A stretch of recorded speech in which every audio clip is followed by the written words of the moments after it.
Shalom,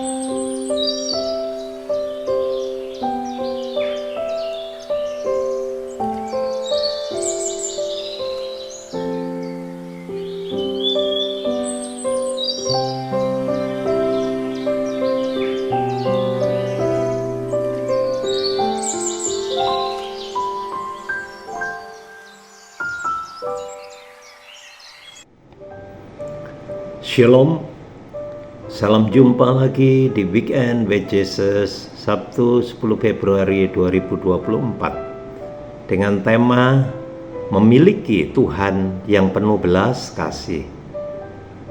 Dalam bacaan liturgi gereja hari ini, khususnya dari Injil Markus 8 ayat 2, mari kita renungkan, sudahkah aku memiliki Tuhan yang penuh belas kasih?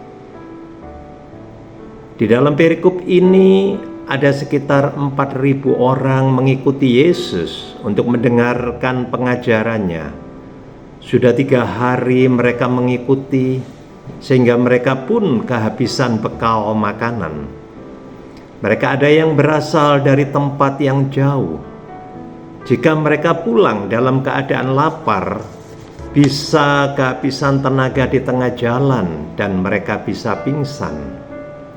Hati Yesus yang tergerak oleh belas kasihan dan memberi mereka makan dari 7 roti yang dimiliki para murid dan juga beberapa ikan. Yesus mengambil ke-7 roti itu, mengucap syukur, memecah-mecahkannya dan memberikannya kepada para muridnya untuk dibagi-bagikan. Dan para murid memberikan kepada orang banyak. Mujizat penggandaan makanan terjadi. Semua makan sampai kenyang. Bahkan masih tersisa 7 bakul. Tuhanku penuh dengan belas kasih. Tuhanku sangat peduli. Aku sungguh bersyukur melalui sakramen baptis, semua dosa kesalahanku telah ditebus oleh Yesus Kristus dan dihapus bersih. Aku dijadikan anak Allah dan diberi hidup baru, hidup di dalam segala kelimpahannya. Sayangnya, sebagian dari mereka yang sudah dibaptis tidak memiliki Tuhan Yesus di dalam hidup mereka, karena mereka tidak mau mempercayakan hidupnya kepada Tuhan. Mereka memilih menjalani hidup seperti yang mereka rencanakan sendiri, meskipun rencana itu bertentangan dengan kehendak Tuhan. Sehingga mereka justru kehilangan yang terbaik dari Tuhan. Mereka tetap hidup di dalam segala keterbatasan manusiawi, frustrasi dengan belenggu dosa, hidup penuh dengan kekhawatiran dan ketakutan. Itu juga yang saya alami di awal-awal setelah pembaptisan. Saya hidup tetap hanya mengandalkan diri sendiri dengan rencana-rencana saya sendiri yang terkadang tidak sesuai dengan kehendak Tuhan. Saya hanya cukup puas bahwa setelah dibaptis, semua dosa kesalahan saya sudah dihapus bersih dan saya diberi jaminan hidup kekal. Yang terjadi adalah saya justru tidak berjalan di jalan yang Tuhan sediakan. Hidup saya hanya mengandalkan kekuatan manusiawi saya yang terbatas.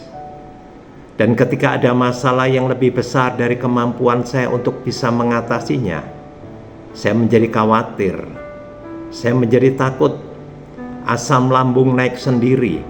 Bahkan kalau asam lambung itu sudah naik dan sakit emah, itu sakitnya tembus sampai ke punggung, sangat sakit.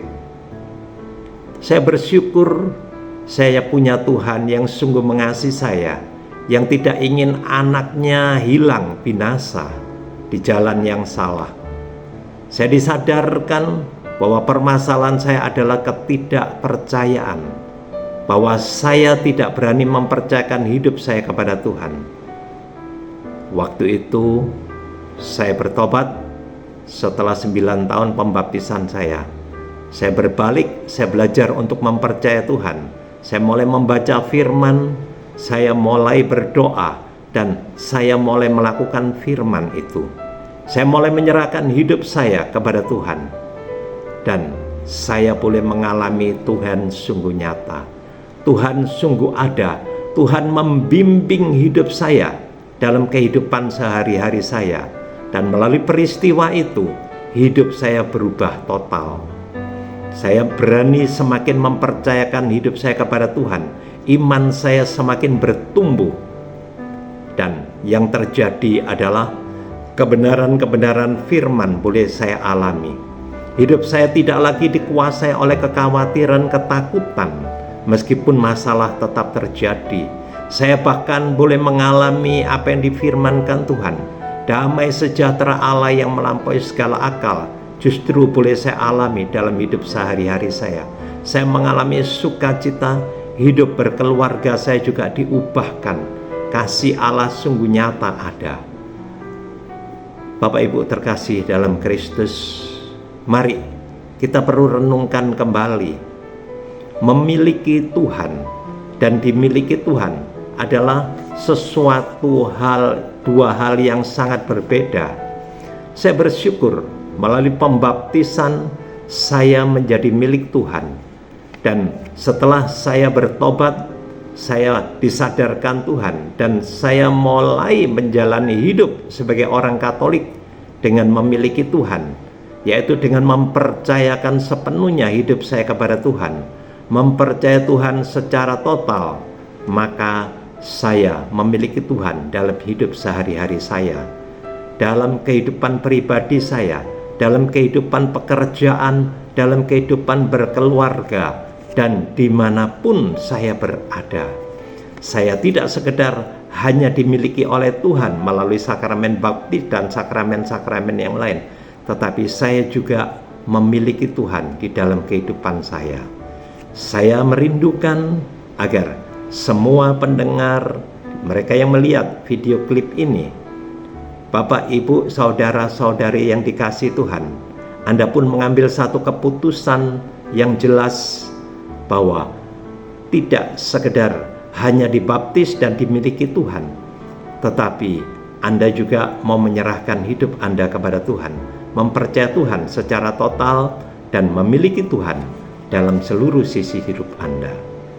Saya Hubertus Lukas Cendana Wijaya